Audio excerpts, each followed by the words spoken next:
श्रीगुरुभ्यो नमः। श्रीकृष्णाष्टकम्। वसुदेवसुतं देवं कंसचाणूरमर्दनं देवकी परमानन्दं कृष्णं वन्दे जगद्गुरुम्।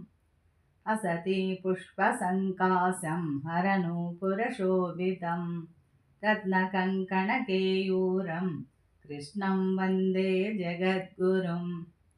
कुटिलालकसंयुक्तं पूर्णचन्द्रनिभाननं विलसत्कुण्डलधरं कृष्णं वन्दे जगद्गुरुम्। मन्दारगन्धसंयुक्तं चारुहासं चतुर्भुजं बर्हिपिञ्चावचूडाङ्गं कृष्णं वन्दे जगद्गुरुम्। उत्पुल्लपद्मपत्राक्षं नीलजीमूतसन्निभं यादवानां शिरोरत्नं कृष्णं वन्दे जगद्गुरुम्।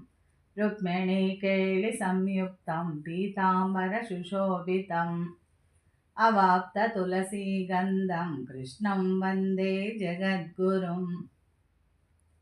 गोपिकानां कुचद्वन्द्वा कुङ्कुमाङ्कितवक्षसं श्रीनिकेतं महेश्वासं कृष्णं वन्दे जगद्गुरुम्। श्रीवत्साङ्कं महोरस्कं वनमाला विराजितं शङ्खचक्रधरं देवं कृष्णं वन्दे जगद्गुरुम्। कृष्णाष्टकमिदं पुण्यं प्रातरुद्धयः पठेत् कोटिजन्मकृतं पापं स्मरणेन विनश्यति।